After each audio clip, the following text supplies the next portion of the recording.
اعوذ باللہ من الشیطان الرجیم بسم اللہ الرحمن الرحیم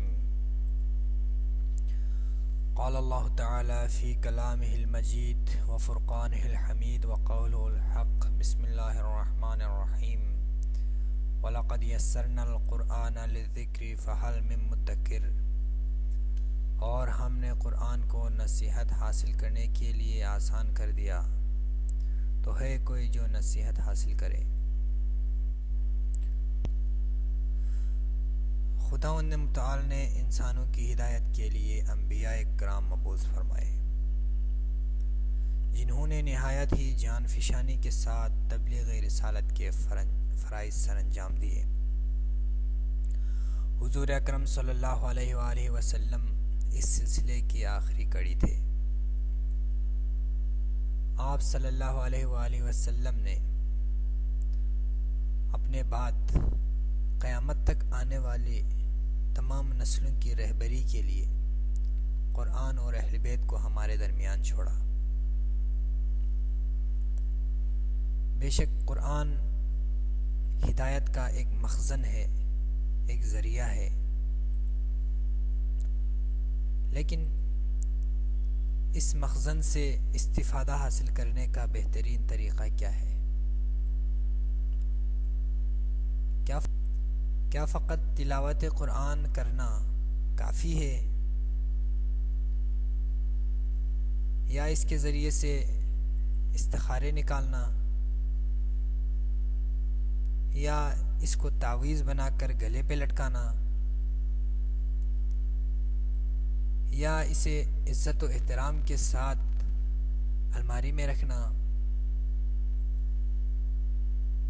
یا اس کے معنی اور مفہوم کو سمجھ کر اس پر عمل کرنا؟ ان سب میں سے وہ کون سا کام ہے، وہ کون سا طریقہ ہے جس کے ذریعے سے ہم قرآن کریم سے، اس مخزن ہدایت سے بہترین استفادہ کر سکتے ہیں؟ اس سوال کا جواب ہم قرآن کریم سے ہی پوچھتے ہیں۔ قرآن کریم میں خداوند متعال ارشاد فرماتا ہے، افلا یتدبرون القرآن ام علی قلوبہم اقفالها، یہ لوگ قرآن میں تدبر کیوں نہیں کرتے؟ کیا ان کے دلوں پہ تالے پڑے ہوئے ہیں؟ یہ آیت اور اس جیسی دوسری آیتیں اور احادیث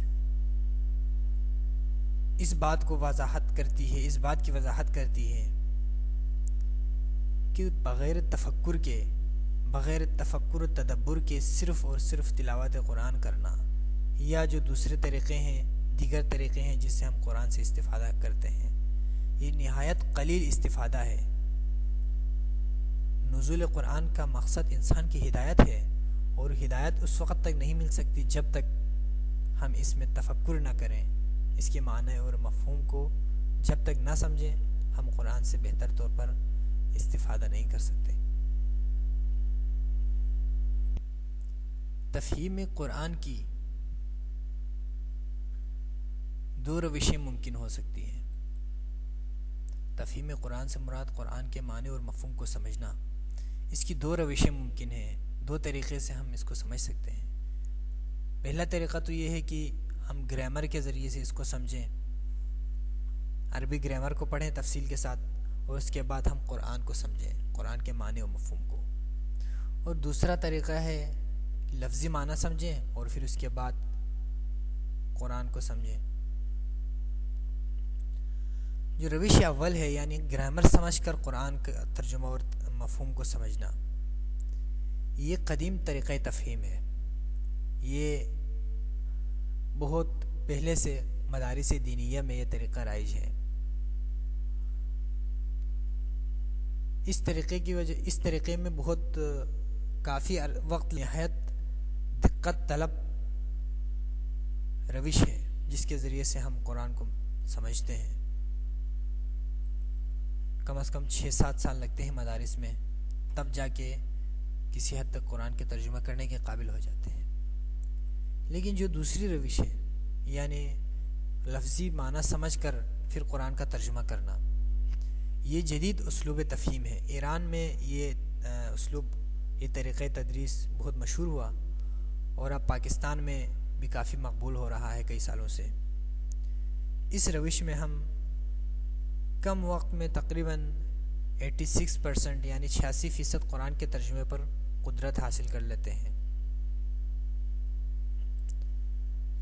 اب ہم دیکھتے ہیں کہ یہ جو دوسری روش ہے، کیونکہ پہلی روش کے تحت تو ہمیں نہیں چلنا، یہاں پر جب ہم نے اس پروگرام کو رکھنے کا ارادہ کیا ہے تو پھر اس میں ہم نے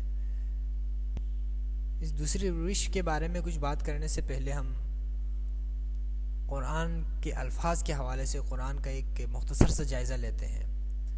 قرآن میں کل 78,000 الفاظ موجود ہیں تقریباً، ان میں سے زیادہ تر الفاظ بار بار استعمال ہوئے ہیں، مکرر استعمال ہوئے ہیں۔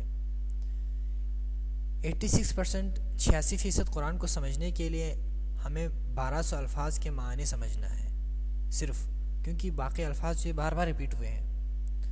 اسی 86% میں سے 65% الفاظ ایسے ہیں جو اردو بولنے والوں کے لیے مانوس ہیں، ہم اردو میں عام طور پر اس کو استعمال کرتے ہیں۔ اب رہا باقی 35% الفاظ، وہ ہم اس سے مانوس نہیں ہیں، وہ 35% الفاظ ہم اس کورس کے ذریعے کریں گے۔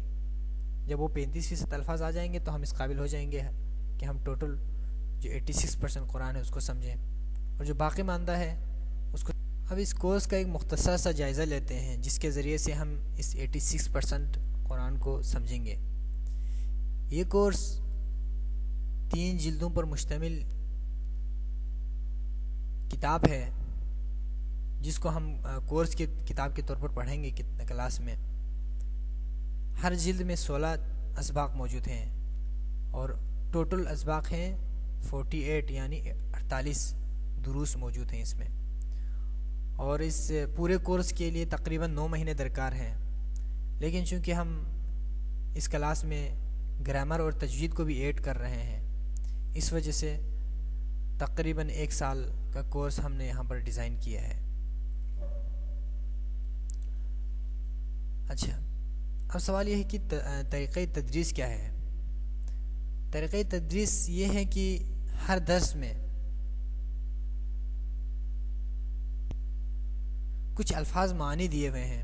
سب سے پہلے ہم ان الفاظ کے معنی کو یاد کریں گے۔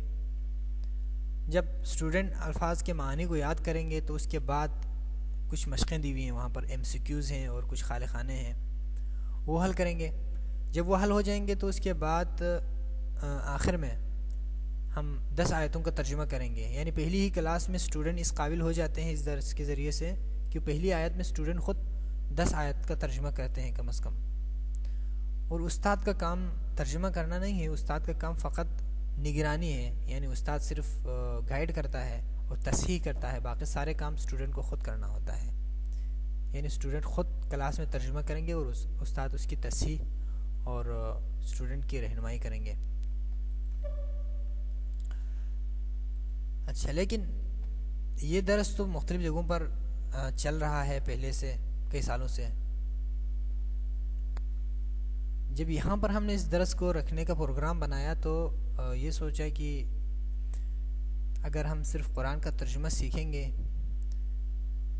تو ٹھیک ہے، ہم قرآن کے مفہوم کو سمجھنے کے قابل ہو جائیں گے کسی حد تک، لیکن جب تک ہم اس کو صحیح سے پڑھ نہ سکیں قرآن کو، اور قرآن کو جس طرح احادیث میں ہے کہ قرآن کو عربی لہجے میں پڑھیں، پیغمبر نے بھی بار بار فرمایا ہے، قرآن میں بھی جس طرح سے ہے کہ ورتل القرآن ترتیلا، قرآن کو ٹھہر ٹھہر کر پڑھیں، ایک خاص انداز میں پڑھیں۔ تو جب تک ہم تجوید نہیں سیکھیں گے، تجوید کی بنیادی قواعد ہمیں نہیں پتہ ہوں گے، تو پھر اگر ہمیں قرآن پڑھنا نہیں آئے گا تو پھر ہم اس کا ترجمہ کیسے کریں گے؟